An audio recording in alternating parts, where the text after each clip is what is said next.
Today, I'm going to teach you how to create the best message, the best brand, how to make a premium original content that's going to connect with your customer. What I'm bringing to you today is my experience to speak with you about your customers, the face of your brand, and the platforms that you need to be utilizing in your marketing strategy to make it effective.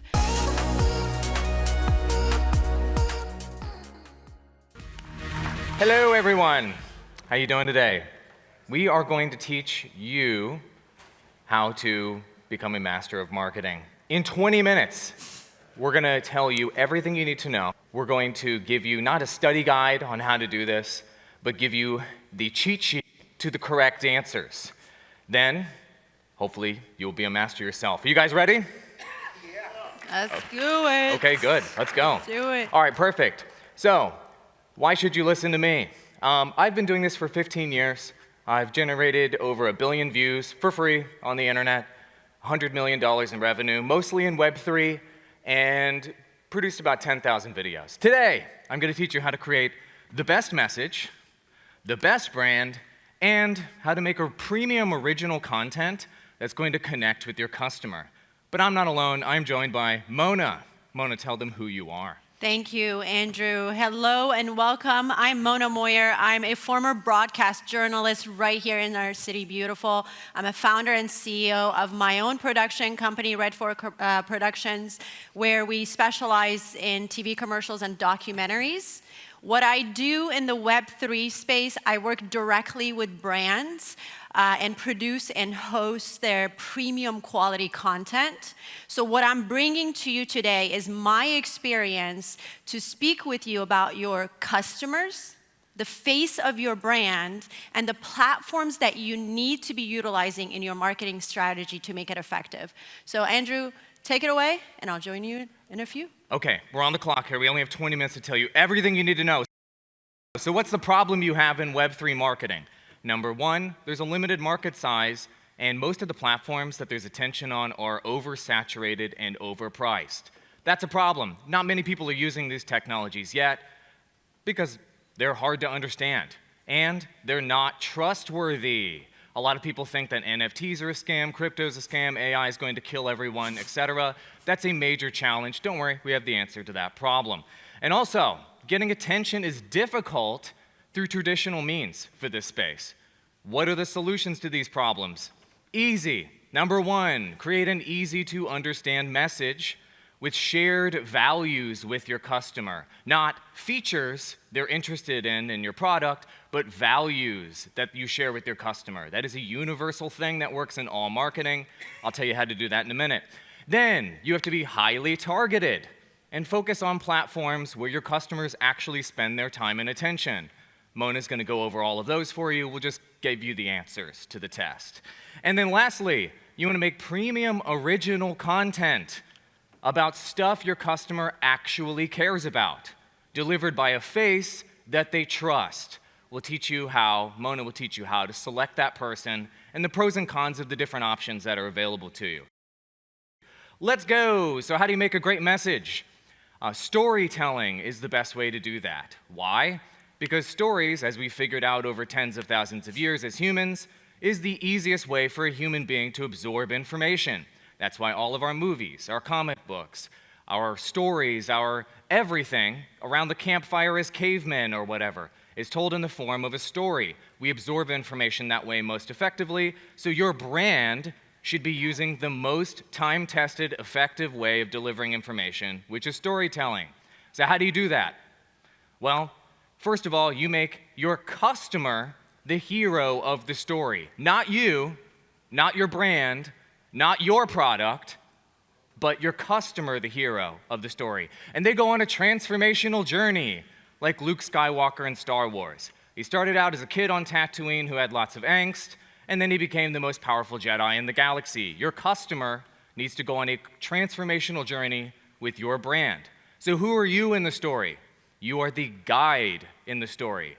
You give them a plan to overcome their challenges, and then they become that incredible success. Think Obi-Wan in Star Wars. Think Morpheus in The Matrix. You are the guide that gives them a plan.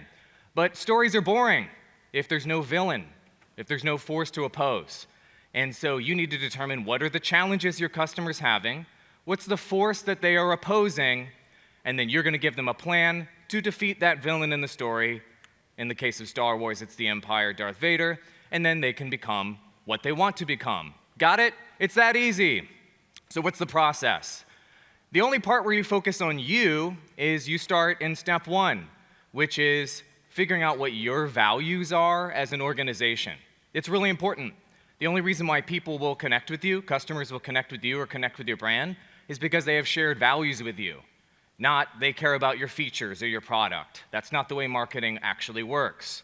Step 2, then you come up with that story I was just telling you about, where you understand your customers' challenges. You can maybe personify it as a villain, for example. And being trustworthy, let's say, is something that they're having a challenge with, and they don't trust technology in this space. Maybe you as a guide lead them away from untrustworthy parties and scams and things toward a more trustworthy solution that's better for them. Got it? And then step 3, you actually test that new message in the market with your voice of your brand. Things like social media posts, original content, test it out and see what the market tells you. If the market it does not resonate with your values, it's probably because you're telling your story poorly or you crafted your story poorly, and then you should revamp. Got it? Good. What's an example look like? This is a brand I did in the 2010s, TGN. We ended up partnering 30,000 content creators and became the biggest content creator network for gaming. How? Our story was this guy. He's a loser who's getting 0 views on YouTube. This is when YouTube was starting. And he had no help and support. What did we do? We outfitted him with the tools that he needed and guided him with a plan to become a full-time content creator. That story worked out great. So a good starting place for you guys is the 0 to hero story for your customer. Got it? Another option is doing lore and building a universe. These sorts of things work out great. Like we did this with one of our clients, Ethlizards, where they're building their own original universe of lore here in Web3. They just raised $5 million and they have thousands of holders now. The key, if you're going to do a universe and lore and story type of approach, think Disney. This is what Disney does with all of their intellectual properties, is your customer needs to see themselves in the story. They need to see themselves in the hero of the story. They need to see their problems in the villain and the challenge in the story. And then you need to put your brand as the guide in the story if you're building out a universe or you're building out lore like this. If not, your marketing will fail and you'll go out of business, just like 90% of startups and entrepreneurs in technology. Don't be the 90%. Cool. So how do you do branding now that you have your message? The green thingies on the screen are what everyone does. They make a logo, and then they deploy it. That's why 90% of businesses go out of business. You missed all the other steps to making a brand successful, like creating a mood board. Then you make your logo. Then you create a style guide. I'll show you examples of all this stuff. Then you make a motion graphics package. Did you know that people watch videos? Then you have to make pilots of your content. Then you deploy your brand on the internet. Cool?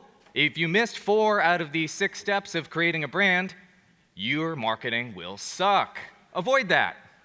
So how does a mood board look? This is just an example with our brand, but you're going to basically come up with like 5 or 6 options with the designer, and they're going to kind of give you some mood boards in the zone of maybe where your brand will be. You select one, and it's kind of this general direction that your branding will go, that you think kind of fits those values your organization has and will connect with your customer. Once you pick your mood, then hopefully your designer will make that logo and then create a style guide. Why are style guides important? Did you know that almost no brands and companies actually have a style guide for their brand? If you don't have this, no one within your company and organization will know how to use your brand and know how it should look. And also, nobody you work with will know how to use your brand and how it should look. So you have to make this. So make this. Then, motion package. So I don't know if you knew this, but people watch videos on every platform, and video is taking a bigger and bigger and bigger and bigger portion of the pie in terms of attention on the internet. So if you make a premium motion graphics package, this is just the one that we made for our brand. This can make it so that your videos that you share on the internet are premium looking, uniform, and look better than your competitors. Why do you want that? So you can better connect with your customer and be more trustworthy. One of the problems that we have in this space. Cool, then you make pilots of your content. You don't just go all in and think, I'm gonna blow $1 million on this thing I think is a great idea. Why not make a pilot? You can release it on the internet for free, measure the results, and then decide whether you want to move forward on that as an initiative. The opposite approach happens with 90% of Web3 businesses, and that's why they blow all their runway on something they thought was a good idea, but the market did not confirm that was a good idea for marketing. Oops, they ran out of runway, and they don't have customers. Sad story. So, what do you do once you deploy the content on the internet? You double down on the winners, the ones that are generating actual business results for you, not likes, not subscribers, not followers. Those don't pay the bills, and those don't actually build businesses. But the ones that actually generate customers for your business, double down on the content and originals that do that. And then kill all the losers with fire. And so if you have, let's say, 3 pilot series you're releasing for your brand, maybe a podcast, shorts, blogs, I'm just making up some examples, one of those will probably outperform the other 2. The mistake that almost every brand makes is they do all 3 and they just keep doing them because they thought it was a good idea. Kill the losers with fire, kill the 2 weakest formats, and double down on the winning format. Trust me, it works. I've built like 10 YouTube channels from scratch to over 1 million subscribers for free using this strategy. Double down on the winning video series and kill the losing video series with fire. Got it? There are 3 types of content, Mona's gonna dive into this more, that you should be thinking about for Web3. And you need to make sure you have content with all 3 levels of customer commitment. What do I mean by commitment? Their time and attention. So, not everybody wants to spend 5 hours listening to your Twitter space or whatever about your protocol or, well, you lost me, I don't care. That's the highest level of commitment you're asking from a customer. Start low, like educational content. Make a 1-minute or 2-minute explainer video. That's a low commitment. Make a 3-minute to 5-minute tutorial video on your product. That's a low commitment. Check. Threads. There's a mid-level of commitment with things like threads. Somebody maybe wants to learn more after they saw one of your educational videos. Maybe they'll have to spend 10 minutes reading your Twitter thread. Maybe they'll have to spend 15 minutes reading some threads on your Discord server. Mid-level commitment. Check. Then, once they have warmed up with educational videos and threads, then they'll jump into the discussion and listen to your hour-long podcast or your roundtable or your Twitter space or whatever it is that you're gonna do. And then they will probably be making the decision, once they reach that discussion level, to invest, to download, to become a super fan, or to become a truly deeply committed customer. Got it? Great. But who the heck is that customer? Mona, tell them. Well, the question is, do Web3 brands actually know who their customers are? Because for what Andrew is teaching here to be effective, you need to know who your customer is, and you need to get in the head and the minds of your customer. Who is your customer? What do they want, Web3 brands? Where are they? Where are they hanging out? Do you know where they are?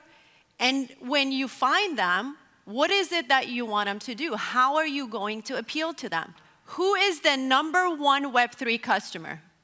No one knows who their customer is. No one knows who their customer is. Last call. Children. Degens. Degens are your #1 customers. Who are degens? They're the degenerates of the crypto community. They are the people who want to get rich quick, and they want to have fun doing it. They are the gaming degens, the crypto degens, the NFT degens, and so on and so forth. What do degens want? They want the next shitcoin to pump. They want Pepe to the moon.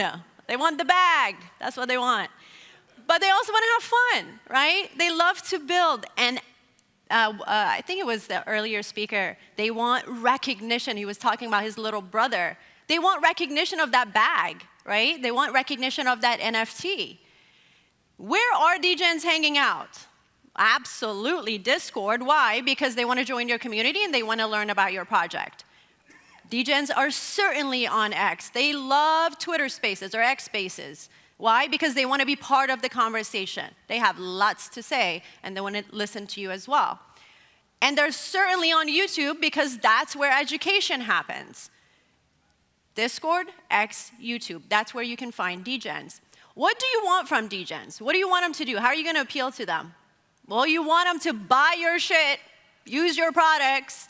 You want them to create content for you, and you want them to promote you. And they love to do all of these publicly. They are so loud about it. Your number one customer right there. Number two, any ideas? Who's your number two customer, Web3? Investors, guys. Web3 investors. Who are they? Well, they are whales and VCs. They're your customers too. What do they want? They want the next investment financial opportunity. They want returns. Where are they going to go to find out about that next financial opportunity? I can promise you they're on X. They're in Twitter Spaces or X Spaces, and they're doing the exact same thing. They're sitting back and listening. What do you want from these VCs? What do you want them to do? Well, you want that private one-on-one, don't you? And they want that too. And X Spaces, which Wolf Media is in the back, you're going to meet him. He's running one of the top spaces right now. Make sure you meet with him. You need to be in his rooms because these investors are in these rooms listening in, and that's where you give them that call to action. We're going to talk about that in a second, to meet with you one-on-one afterwards. And last but not least, who's your third? Normies. Normies. Are they your customer, though? Let's talk about normies. Who are normies? Normal people. They are non-users. Who are non-users? They are the users of zero Web3 products, no Web3 products. Oftentimes, we hear Web3 brands say, we want to market to normies, we want to go mainstream adoption, yay. But here's a question I want to pose. Do you want to market to people who use zero, no products of yours or your technology? Andrew and I believe that for 80% of Web3 products today, it doesn't even make sense to market to normies. No. That's interesting, right? What do normies want today? They want Bitcoin and Ethereum. Why do they want Bitcoin and Ethereum? Because of institutional adoption, right? Because if institutions trust, now they trust. Now they're awake, guys. They want to know all about it now. So unless you're pushing Bitcoin and Ethereum, excuse my language again, they don't give a shit about Web3 products. They don't. No. Not today. And if you do push Bitcoin and Ethereum, by all means, educate them. They're hungry. They want to learn the technology. I don't know if there's any influencers in the room, but I can't tell you how many times people reach out to me, normies, and say, is there an influencer that speaks my language? I want to understand how Bitcoin works. So if you're an influencer, start educating the normies on Bitcoin and Ethereum. Where are they learning right now? Legacy media. Where else? From shorts on Instagram or YouTube. Yeah. So either if you're selling Bitcoin and Ethereum, that's your customer right there. Otherwise, forget about it. All right, trust. Andrew was talking about trust earlier. Huge problem in the Web3 space. So for your brand has to become trustworthy, guys. And how do you do that? You have to have a face to represent your brand. And that face needs to be trustworthy. It needs to build trustworthiness for your brand. So we use a simple formula here. Expert plus magnetic equals trustworthy. So you're solving for trustworthy. It can't get any simpler than this, guys. What do we mean by this? This person has to be an expert in your product, first and foremost. They need to know your product inside out. And secondly, they need to be magnetic. What do we mean by that? They need to be captivating. They need to captivate the audience to be interested and to stick with you every single time. You have two options here. Remember, we're solving for trustworthy, okay? You have two options here. The number one option that most brands opt to is a team member. They want a team member, whether it's a founder, a dev, a designer, to be the face of their brand. Why? Because this person, they assume, is automatically trustworthy, right? And they are the expert in the product. Well, if you're going to choose your team member to be the face of your brand and build that trustworthiness, there are a few things you need to take into consideration. Number one, time constraint. Does your founder, your dev, your designer, do they have time to build a company, build a game, do all the things they do, and then at the end of the day, show up and give you 4 hours of their time to build shorts, to build longs, to read a script, to listen to what you have to say, and then repeat it on camera? Do they have time to do that? Or should they focus on just being a founder and being a designer and being a dev? The second element is the talent side of this, because this role is this is a talent role, and this is a full-time job. And at the end of the day, you have to ask yourself, is your founder good on camera? Is your dev good on camera? Are there any devs here? I love you guys, but you guys are not magnetic on camera. No. And you guys speak in tech jargon. You're not captivating, but don't worry, I can help you after class, so come see me. So you have to remember that you have to be good on camera. You have to read a script and make it sound natural, right?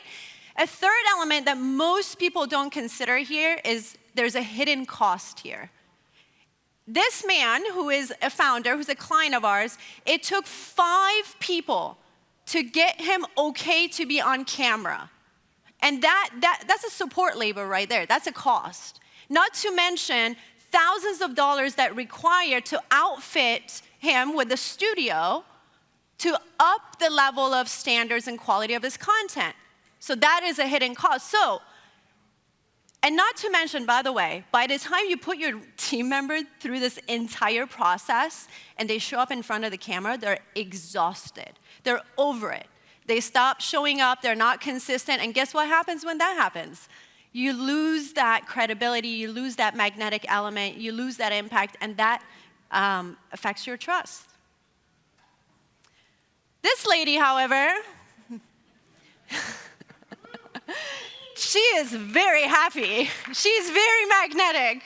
No, actually, this lady was really tired when she did this, but you know what? She is a professional. She knows how to wear a smile and make it authentic, right?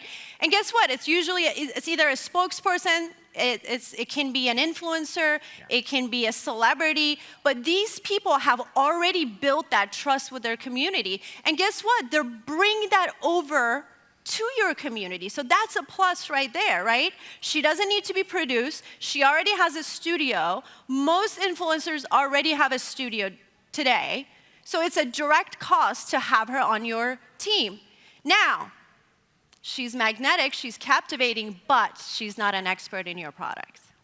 So you have to train her to be an expert. So let me ask you a question. You have 2 paths, and both have to lead to making your brand trustworthy. So which one do you choose?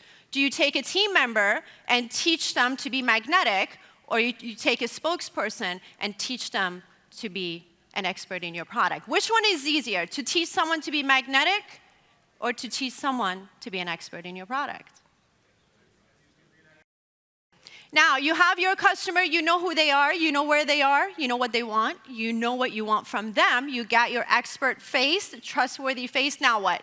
Now you have to produce the right format of content that Andrew was alluding to and show up on the right platforms. Why did I put 3 platforms here and not 10? I know there's people that would question TikTok and Instagram. What I consider these 3 platforms, I call them non-negotiables. If you are a Web3 brand, you have to be present on YouTube, on Discord, and on X. Non-negotiable. Let's get into it. YouTube. Andrew was talking about this a little bit earlier. People come here, your viewers, your customers come here to get educated on your product, right? The content format here, the effective content format here is explainers, tutorials, and shorts. Take a picture of this. You're going to need this. And those shorts are typically luring people to those explainers and tutorials, the longer format content. And you also mentioned earlier about that time commitment.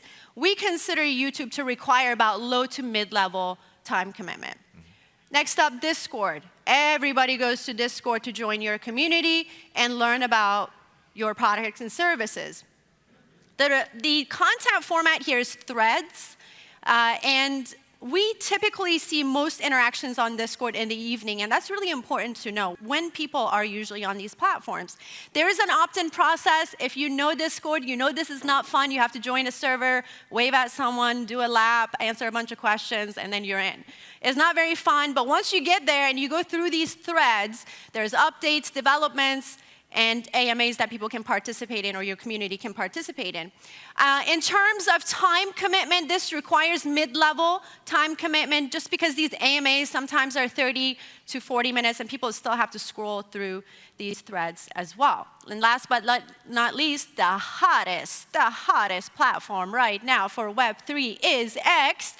And I didn't put anything else except X spaces. Guys, if you're a Web3 brand and you're not in X spaces, which is an audio spaces, you are majorly missing out. You need to be, your founder, your dev, who wasn't good on camera earlier, he can be here. He can do a lot of great stuff here. This is where people are, there's deep learning happening, there's team interaction, people are asking questions, they come on stage to interact with you, and this is a great place for that time, call to action for you to tell people what you want them to do.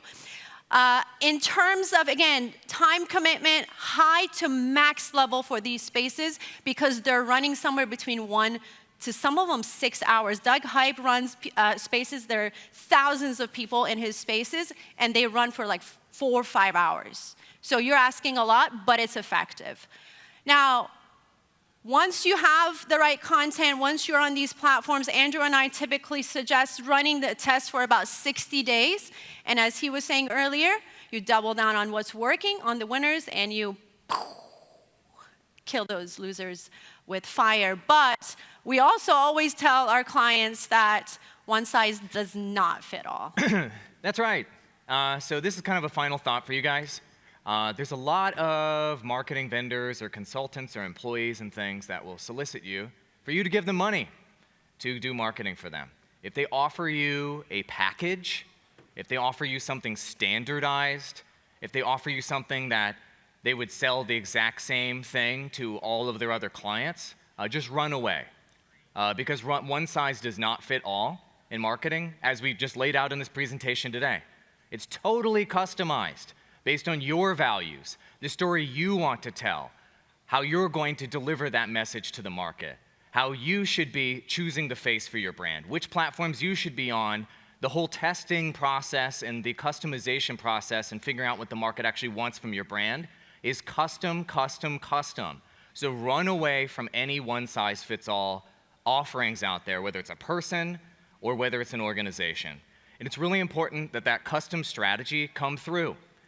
And then if you do that, you'll be able to overcome all of those challenges we talked about earlier. Well, Web3 tech is hard to understand, Web3 tech is not trustworthy, and maybe it's difficult to get people's attention here. And then your brand can be one of the brands on the forefront that people actually trust, that have a level of mastery that the market can recognize, which helps you become the 10% of companies and startups and entrepreneurs that actually make it in an emerging technology, and not one of the 90% that get left behind. And it's really important to remember that with marketing, just like with tech and products, you should always be pursuing mastery. You're improving every single day in every single way, because if you're not, one of your competitors or other brands will be doing that, and then you will be killed with fire.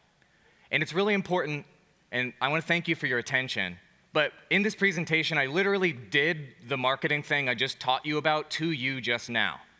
So do you feel like, after watching this presentation today, do you feel like Mona and I are more or less trustworthy than when we first started? More. And how did I do that? I basically communicated our values, which are trust and excellence, to you. I told a story about all of the challenges that you could be going through in the market and what you could be doing. And as a guide, I just gave you a plan on how you can become successful and you can transform your company and you can transform your branding. You see, it's that simple in just 20 minutes. Thank you. Appreciate it.